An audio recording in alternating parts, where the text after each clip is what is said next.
We're getting ready to make some worm tea to spray on the garden this weekend.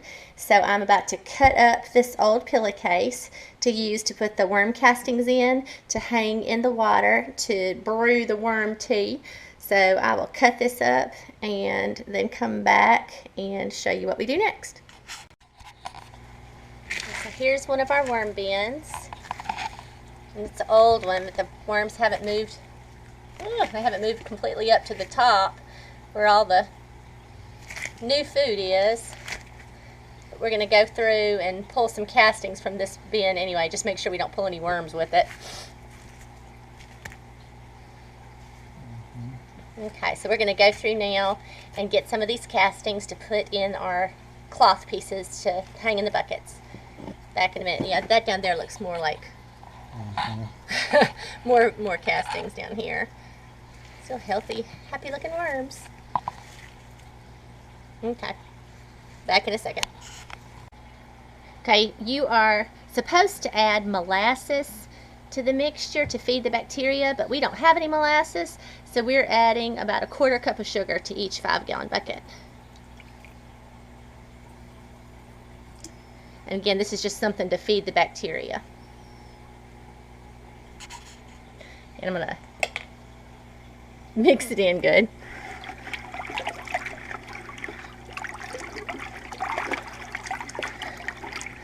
So you have dechlorinated water and sugar to feed the bacteria.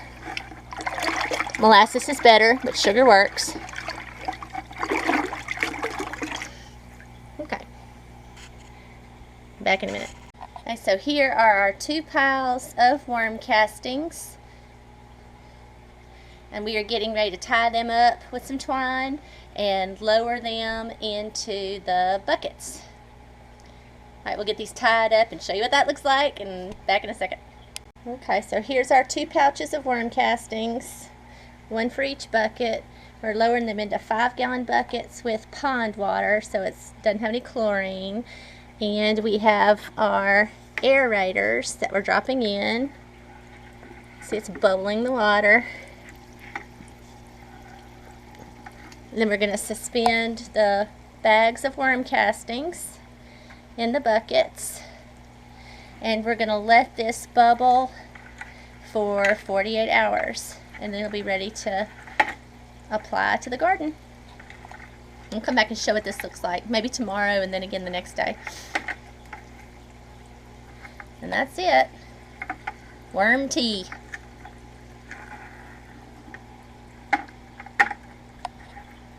Alright, be back later to show the end result and how we put it on the garden. Thanks. Just show one more shot of these worms, man. They're going crazy. Look at all of them.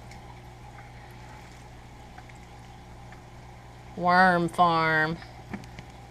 It's a worm party. Eggshells and leaves. Smells like good rich dirt in here. Wow, there's a big nest of them.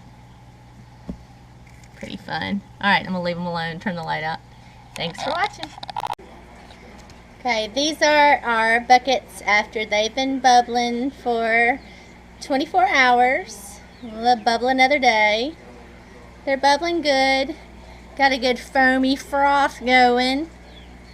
So, bacteria is hopefully active, but good and bubbling.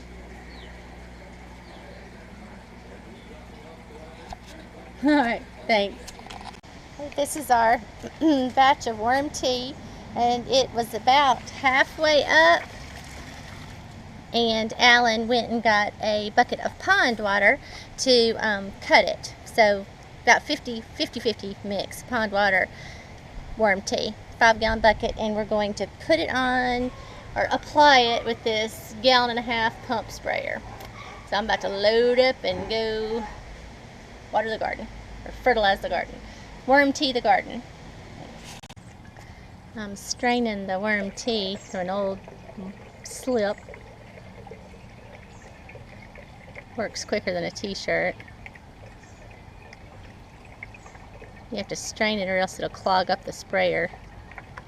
And this is the only thing we've ever used the sprayer for. this and the Epsom salt solution we spray.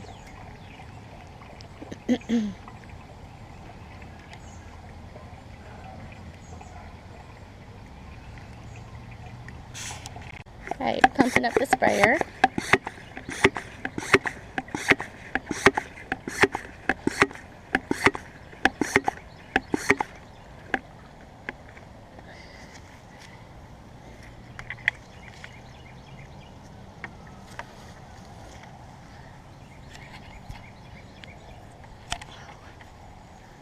Okay, and spraying it on.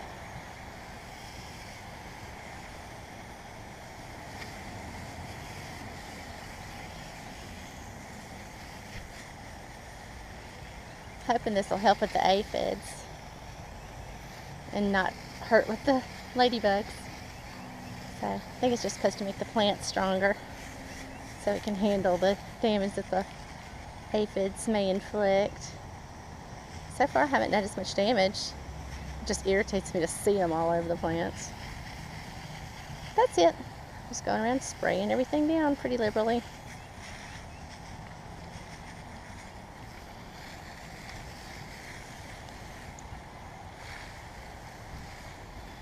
We need to get some hay around these peppers.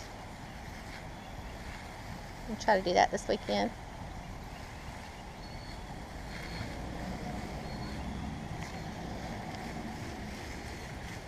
Alright, thanks for watching.